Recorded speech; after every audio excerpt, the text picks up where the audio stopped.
voltando para temas econômicos, o presidente Lula também sancionou a lei do salário mínimo, né, que muda o valor do salário mínimo a partir de amanhã, 1º de janeiro, o mínimo vai para R$ 1.518. Não é uma lei, é um decreto, né, que eleva o salário mínimo a R$ 1.518. Se fosse pela regra antiga, o salário mínimo iria a 1.528.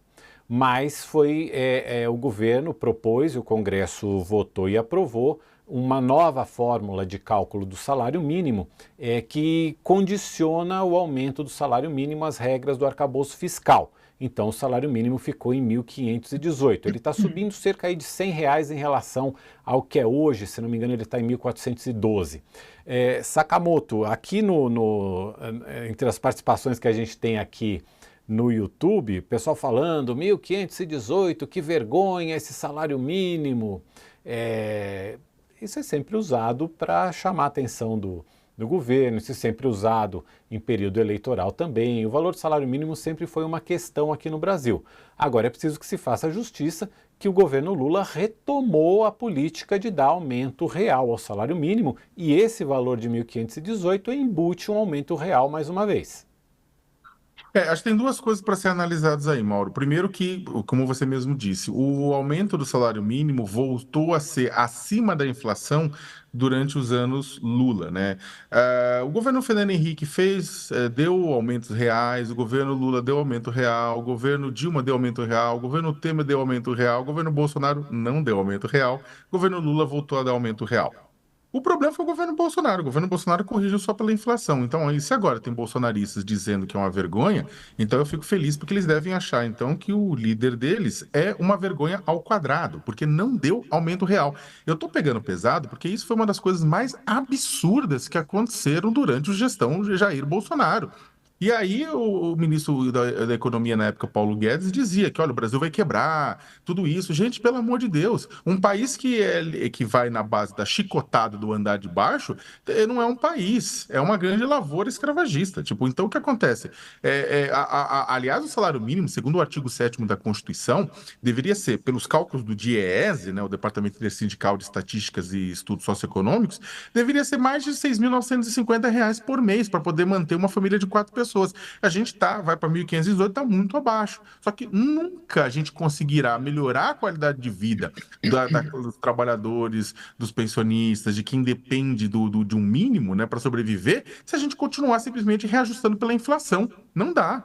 Né? Então, o aumento real é importante. Aos poucos, deveria ser bem maior, mas a gente vai ter que, tipo, a ideia que fosse bem maior, sim, não tenho dúvida nenhuma, mas a possibilidade de reajustar simplesmente pela inflação, como era do governo Bolsonaro, é traje. Agora, ou seja, é importante e aumento real do salário mínimo garante uma melhor qualidade de vida para a população, melhor ganho, e a população mais pobre não é que nem os mais ricos que pegam o dinheiro que sobra e reinveste. Como não sobra, o pessoal consome, e isso mexe com a economia também e ajuda no crescimento do país. Dito isso, tem um ponto. Quando o Lula restabeleceu o cálculo do salário mínimo, ele restabeleceu pela fórmula antiga, né? Do crescimento dos 2 anos anteriores, mais a inflação.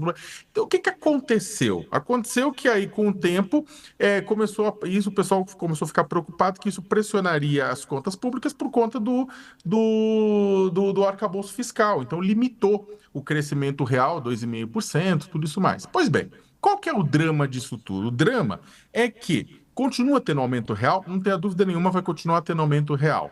O problema é que o ajuste fiscal até agora veio com ações que pegam e dão cacetada no andar de baixo, que é mudar a fórmula do salário mínimo para aumentar, mas aumentar menos, o abono salarial passar do 2 para quem ganha 2 salários mínimos em média por mês durante um ano para 1,5, a questão do BPC, algumas travas do BPC.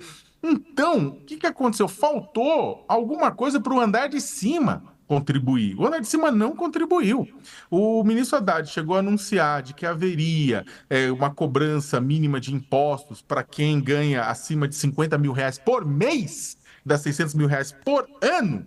Né, principalmente por dividendos, que hoje são isentos, né, taxar o pessoal para pelo menos pagar 10% de imposto com relação aos seus ganhos, né, o que já é muito menos do que a classe média paga. E não foi nem apresentado isso, porque o Congresso não ia aprovar isso no final do ano. Foi apenas anunciado e foi o suficiente para os super ricos e para os seus guerreiros em geral pirarem na batatinha, mandarem dinheiro para fora em dividendos, tudo isso mais. Por quê? Porque, na cabeça de muita gente, quem tem que pagar pelo ajuste fiscal é o pobre. O rico não pode mexer, porque se mexer no pobre é justiça, se mexer no rico é comunismo, né? É inacreditável, mas é mais ou menos isso. É triste que só o salário mínimo tenha entrado no cálculo do ajuste fiscal e não tenha tido nenhuma grande ação para que os ricos também contribuíssem com o ajuste fiscal no Brasil.